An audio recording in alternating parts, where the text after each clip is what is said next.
Catherine was 22 years old when she bought her house. Now 25, she is struggling to make ends meet. She says that when she first bought her house, her intentions were to live in it.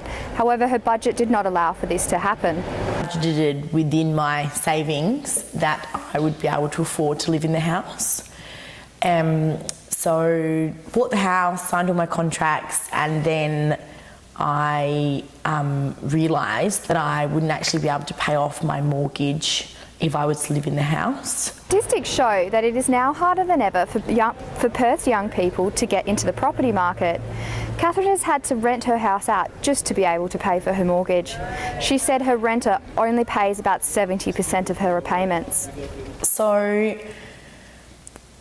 now that I've got my rentals in now, I've got three lovely doctors who are helping pay off about 72.95% of my mortgage, and I'm now repaying the rest off.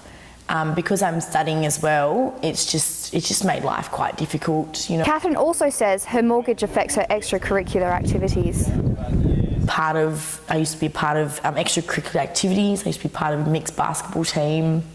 I used to do Italian classes twice a week, and I've now had to budget all of those extracurricular activities out of my day-to-day life because I just can't afford. I can't afford to pay a mortgage, study full time, and still enjoy life. A report from the Committee for Economic Development of Australia, called Housing Australia, found negative gearing, recent market crashes, and the introduction of HECS fees for tertiary education students have all been contributing factors to housing prices being too expensive for young people.